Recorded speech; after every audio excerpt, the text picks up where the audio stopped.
Morning morning অনেকদিন পর আপনি ব্লগে কেমন আছেন বলুন? খুব ভালো। কি কাজ করছেন একটু দেখান। স্কুলের বই থেকে, তাই তো? বেশ অনেকটা কমপ্লিট করেছেন আজকে, ভালোভাবে কমপ্লিট করেছেন। আমাকে না বলি আমার ভিডিও করছে। একদম তোকে বলে করতে হবে। বাবা, তুই একটু কাজ দেখা না, কি কাজ করেছিস এতদিনে। তো বদমাইশ ছেলে হয়ে গেছিস এখন, দেখেছেন কত পাতা নষ্ট। আরে একটু অন্য পাতা নষ্ট হয়েছে, এটা আমি করেছি। এটা তুমি করেছো? আচ্ছা, হ্যাঁ হ্যাঁ, মনে কর সেই দুর্গাপুজোর কাজ। এইটাগুলো সব ওর স্কুলের কাজ। এই যে এত বিচ্ছিরি বানিয়েছে। আরে এটা তো একটু এরকম হয়ে গেছে। এর পড়তে রাখো, এটা পড়তে রাখো, এটা শুকনো হয়েছে। ও ব্যাং, একটা ও আর একটা ওর বন্ধু যে কোনো, তাই তো? আচ্ছা রং কর, আগের পরেটা রং কর, যেটা করছিলি ওটা কর। বউটা তো এই যে এই ছেলের কমপ্লিট হয়ে গেছে। দেখি আঁকাটা একবার ভালোভাবে। তো ছিঁড়ে ফেললো খাতাটা। বলে দে, ভালো লাগলে লাইক কমেন্ট করবেন। ভালো লাগলে লাইক কমেন্ট এন্ড সাবস্ক্রাইব করবেন। ওকে, চলো গুছিয়ে নাও। নাচো। ব্যস্ততম আরেকটি দিনের ব্লগে আপনাদের জানাই অনেক অনেক স্বাগত। চিরদীপকে আঁকিয়ে আসবার পর আমি রেডি হয়ে নিচ্ছি। বাইরে এত ঠান্ডা, উইন্ডচিটারটা না পরলে পারলাম না। এখন আমি রেডি হচ্ছি অফিস যাওয়ার জন্য। অফিসে বেরোই, বাইরে তো এখনও রোদের দেখা নেই, কিন্তু জানি না আজকে বাইরে কি হবে। আজকে সাইকেল নিয়ে যাব হলো টোটো করে, তো আরও হাড় কাঁপানোর শীত লাগছে। তো সেই জন্যই উইন্ডচিটার নিলাম, মাথায় টুপি দেবো, না হলে আজকে আর দেখতে নেই, পুরো ঠান্ডায় আমি বরফ হয়ে যাব। আজ থেকে মাঘ মাস পড়ছে, কথায় আছে মাঘের শীত বাঘের গায়ে। তবে আশা করি মাঘ মাসে যা শীত পড়বে, এই 3 দিনে যা শীত পড়েছিল তার তুলনায় কমই হবে। বলুন, গঙ্গাসাগরের মেলা হয়েছিল, সেই 3 দিন নাকি একটু বেশি শীত পড়ে। তো পৌষ মাস কাটার সাথে সাথে প্রচণ্ড শীত পড়েছিল। আর এদিকে আমি বকবক করেই যাচ্ছি।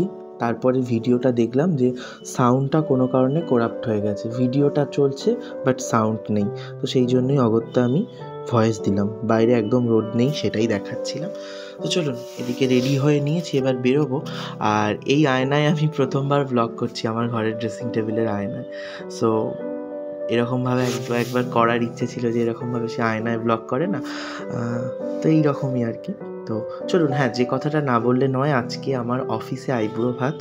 প্রচণ্ড সকলে ব্যস্ত, সেই ব্যস্ততার মধ্যেও লাঞ্চ টাইমে সকলের সাথে বসে আমাকে একটু স্পেশাল করে খেতে দেবে ওরা, সেটাই আমার আইবুড়ো ভাত। তো তারা কি সব কিছু আয়োজন করছে আপনাদের সাথে সেটা শেয়ার করব অবশ্যই। তো চলুন, ব্লগটা দেখতে থাকুন। আর আমার অফিসের সমস্ত কলিগকে আপনারা অনেকেই চেনেন, যারা আমার নিয়মিত ব্লগ দেখেন, আমরা কিভাবে হই হই করে সময় কাটাই সবটাই জানেন। তো এটাই ব্যাপার, একটা অফিসে কাজ করতে গেলে যে ফ্রেন্ডলি অ্যাটমসফিয়ারের প্রয়োজন হয়, সেটা আমার অফিসে আছে বলে আজকের এই দিনটা আমার কাছে খুব স্পেশাল। চলুন, মাকে টাটা বাই বাই বলে আমি এবার রওনা দিই অফিসের উদ্দেশ্যে।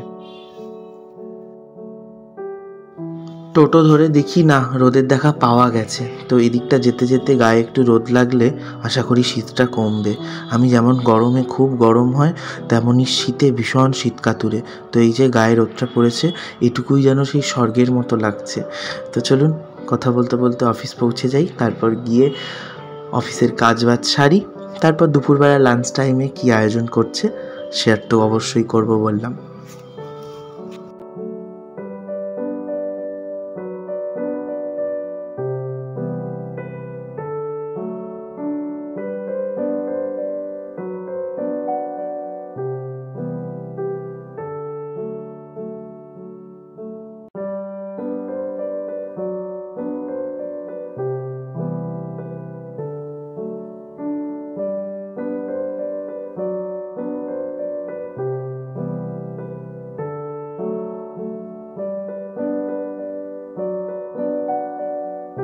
তো চলুন, দুপুর হয়ে গেছে, আমরা সকলে লাঞ্চে বসেছি। এই যে আমার দিদি সবাইকে খাওয়ার পরিবেশন করছে আর আমার জন্য সকলে মিলে সাজিয়েছে। এই যে আমার প্লেট, যদিও এখনও ইনকমপ্লিট, আপনাদের তার আগেই ভিডিওটা দেখাচ্ছি। তো কমপ্লিট করে আবার দেখাবো অবশ্যই। এখানে কত রকমের চিকেন পিস, চিকেন কাবাব রয়েছে, আরও অনেক কিছু রয়েছে। তো সকলে খুব ব্যস্ত, সকলে সার্ভ করে নিক, তারপর একসাথে বসবো। এই যে বিরিয়ানি রয়েছে, আর এই 12 থেকে 13-14 রকম হবে, আপনারা গুনে বলুন তো ক রকমের চিকেন কাবাব রয়েছে। তো সমস্ত কিছু দিয়ে খুব সুন্দর করে সাজানো রয়েছে, কি সুন্দর লাগছে তাই না? আমার এই অফিসের আইবুড়ো ভাতের প্লেটটা একদম আলাদা, একদম অসাধারণ। আমিও খেয়ে খুব তৃপ্তি পেয়েছি, এত রকমের চিকেন কাবাব। তো চলুন এবার খাওয়াটা শুরু করি। খুব খিদে পাচ্ছে আর জিভে জল চলে এসছে এত রকমের মাংস, মানে কাবাব দেখে। চিকেন তো আমি খুব ভালোবাসি, আর চিকেনের এত রকমের আইটেম রয়েছে যেটা মানে আমার কাছে অসাধারণ। তো চলুন আর কথা না বাড়িয়ে খেয়ে নিই। আর এদিকে রয়েছে আমার দিদি, দাঁড়ান, ও বলছে তোকে একটু আমি খাইয়ে দিই। এই যে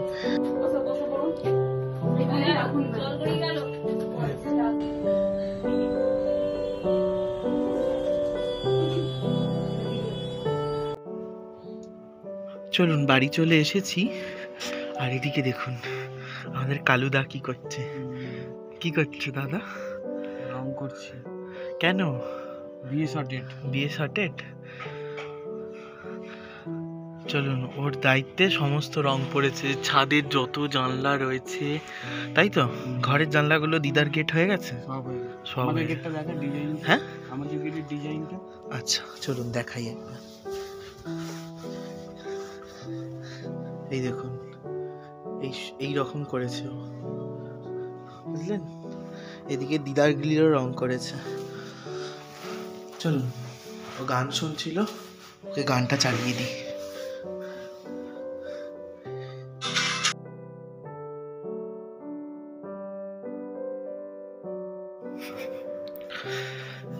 তো চলুন, সকাল থেকে শুরু করেছিলাম সকালটা আঁকানো দিয়ে, তারপর আঁকিয়ে অফিস যাওয়া।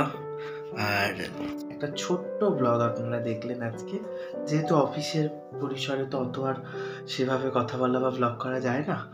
তো যেটুকু আয়োজন দেখলেন আশা করি আপনাদের ভালো লেগেছে, এবং আমার তো অত্যন্ত ভালো লেগেছে তাদের সমস্ত কিছু আমাকে যেভাবে আর কি, যে প্লেটটা সাজানো হয়েছিল, এবং সব থেকে বড় কথা এতটা ভালোবাসা পাওয়া যায় যেখান থেকে।